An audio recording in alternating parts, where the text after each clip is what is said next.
जय गुरुदेव। आप सभी का मैं एक बार फिर से स्वागत करता हूँ। और जो विषय आज लेकर आया हूँ वह बहुत ही महत्वपूर्ण है और आप समझने की कोशिश करें और वीडियो को स्किप ना करें, क्योंकि देखिए मैं हर बार यही कहता हूँ कि वीडियो को आप स्किप ना करें, हो सके तो पूरा सुनने की कोशिश करें, क्योंकि मैं जो विषय लेकर के आता हूँ वह विषय महत्वपूर्ण विषय होता है। और जो साधनाएं डालूँगा वह तो डालूँगा ही कि आगे की वीडियो में साधनाएं का क्रम भी लेकर के आने वाला हूँ, जिसमें आप चाहे अप्सरा साधना हो, चाहे कोई महाविद्या साधना हो, या भैरव साधना, यक्षिणी साधना, जितनी भी साधनाएं क्रम अनुसार आगे आने वाले जो वीडियोज़ होंगी उनमें आएंगी। लेकिन उससे पहले मैं जो टॉपिक होते हैं जो प्रैक्टिकली रूप से साधनाओं से जुड़े हुए होते हैं उन पर आपको चाहता हूँ कि आप उन पर आगे बढ़ें और उन्हें समझने की कोशिश करें, ताकि जब आप साधना में बैठेंगे, जब आप साधना करेंगे, तब आप पहले से ही आपको पता होना चाहिए कि साधना में क्या क्या चीज़ें महत्वपूर्ण होती हैं और ज़रूरी होती हैं। तो जो आज विषय है वह है साधना में भोग से जुड़ा हुआ। देखिए, भोग का तात्पर्य है कि जब हम किसी शक्ति को भोग चढ़ाते हैं या भोग लगाते हैं तो वह कितना महत्वपूर्ण होता है। जो भी शक्तियों को हम भोग लगा रहे हैं, जैसे कि कोई महाविद्या की साधना सर्वप्रथम मैं महाविद्या को ले लेता हूँ कि भोग जो हर साधना में बहुत ही आवश्यक होता है। जैसे महाविद्या को हम भोग लगा रहे हैं, हम माता छिन्नमस्तिका की साधना कर रहे हैं, ठीक है ना। तो वहाँ पर आप खाली मंत्र का उपयोग ना करें, क्योंकि आप या फिर आप बस आपने सोचा कि हम एक लड्डू रख देता हूँ माँ के लिए, श्रद्धा भाव से जो भी रखूँगा वह तो माँ है, स्वीकार करेंगी।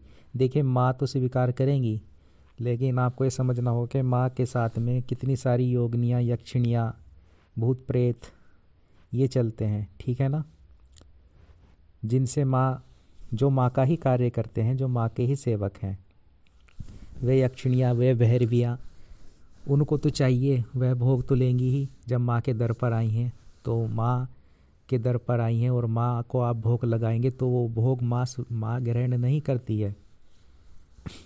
माँ की जो सेविकाएं होती हैं वह उस जो भोग आप अर्पण करते हैं वह उसे ग्रहण करती हैं और वह आपके कार्य को करती हैं।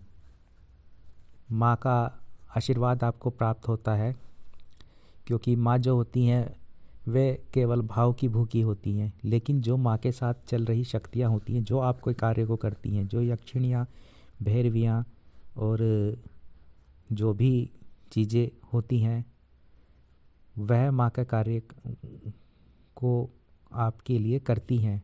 जो आपकी इच्छाएं है वो वही पूर्ण करती हैं, तो उन्हें भोग की आवश्यकता होती है।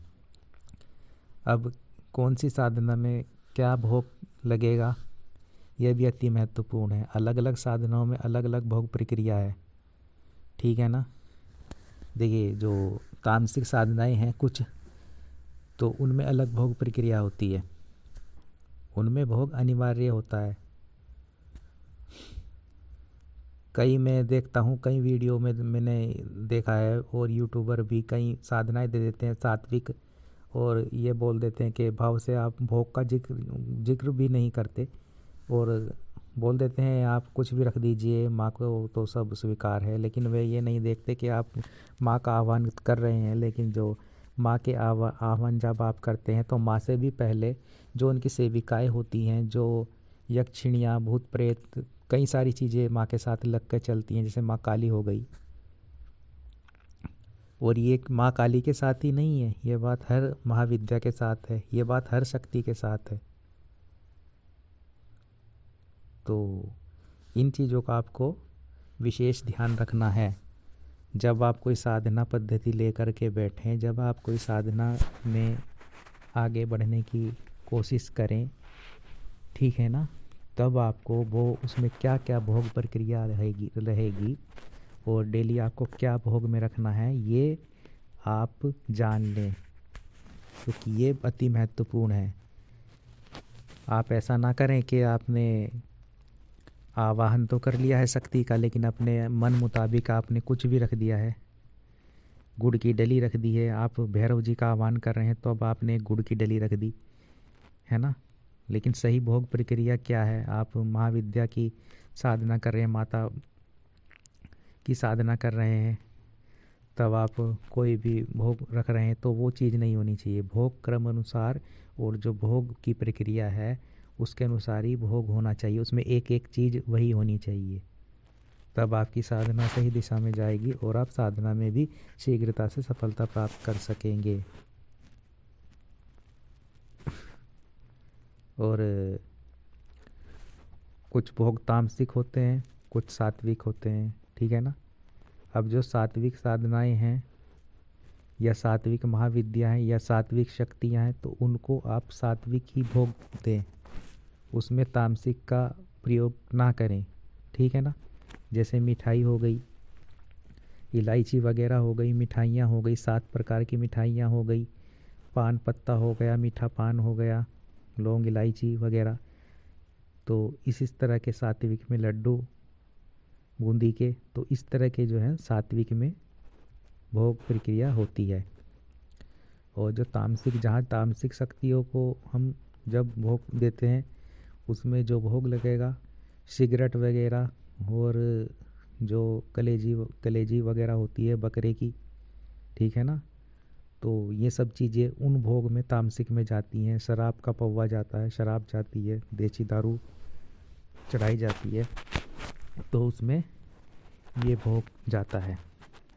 और माता शमशान काली के भोग में भी यही भोग लगता है। तो भोग प्रक्रियाएं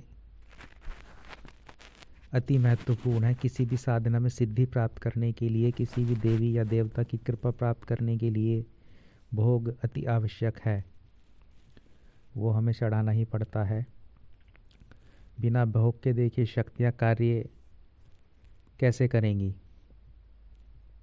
वहाँ आपको बहुत लंबा समय लग जाएगा, ठीक है ना। फिर आपकी मनोकामना, ये ना सोचे आपकी मनोकामना अगर कोई लेकर के बैठे हैं वहाँ पर शत्रु बाधा के लिए, आप मान लीजिए कोई उग्र साधना कर रहे हैं, माता काली की कर रहे हैं, माँ छिन्नमस्तिका की कर रहे हैं शत्रुओं के नाश के लिए।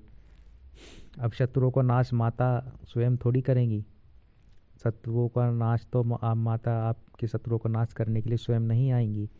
जो माता की योगिनियाँ होती हैं, माता की सहचरी, यक्षिणियाँ, भैरवियाँ, वह आपके कार्य को करती हैं। और जो आप भोग माता को अर्पण करेंगे वह ग्रहण करेंगी, प्रसन्न होंगी, तभी तो आपके कार्य को करेंगी। तो कहने का तात्पर्य है कि आप बात को समझें। और भोग जो होता है माता को या किसी भी शक्ति को जब आप देते हैं तो उसे आप हल्के में ना लें, वो बहुत ही महत्वपूर्ण, उतना ही महत्वपूर्ण है जितना आपका मंत्र जप है, उतना ही महत्वपूर्ण भोग प्रक्रिया होती है हर साधना में। चाहे वो छोटी कोई सिद्धि हो, भूत प्रेत की, वहाँ भी भोग प्रक्रिया उतनी ही महत्वपूर्ण है जितनी महाविद्याओं में आकर के हो जाती है। तो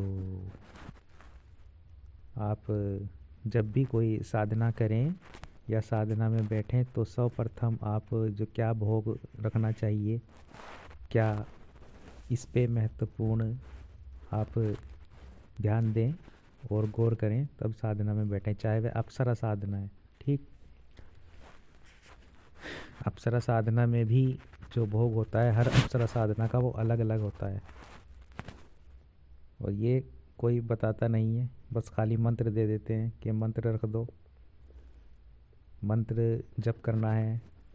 और मैंने देखा है कि उस पे भी ये विषय में बताया नहीं जाता कि अगर आप कोई अप्सरा साधना करें तो अलग अलग अप्सराओं का जो भोग प्रक्रिया है वह भी अलग अलग ही है। वहाँ आपको वही भोग रखना पड़ेगा, अप्सरा की प्रसन्नता, जो जिससे अप्सरा प्रसन्न हो सके, तो वहाँ वही भोग चलेगा। जहाँ शुद्ध मावे की बर्फ़ी है तो वहाँ मावे की बर्फ़ियाँ ही रखनी पड़ेंगी। जहाँ जो मिष्ठान है वहाँ वही मिष्ठान का भोग उनको लगाना पड़ेगा। और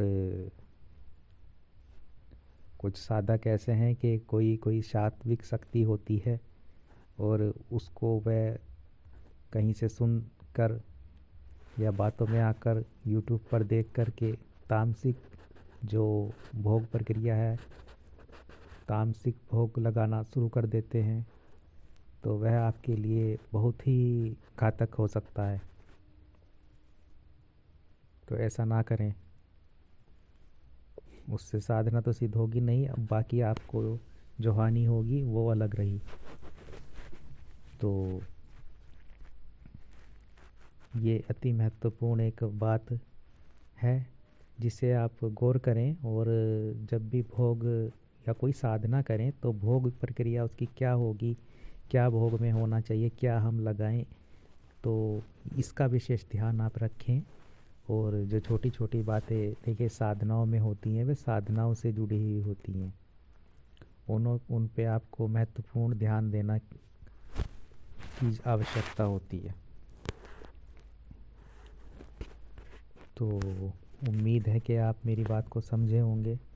तो आज ये छोटी वीडियो बना रहा हूँ और इस विषय को अब मुझे आप लोगों के बीच लाना था। उम्मीद है आप समझे होंगे और आप साधना में आगे बढ़ें और सभी दृष्टियों से सभी क्षेत्रों में साधनाओं में आप पूर्णता प्राप्त करें। सद्गुरुदेव की कृपा से ऐसी ही मैं कामना करता हूँ। जय गुरुदेव, जय निखिलेश्वर जी महाराज की जय हो।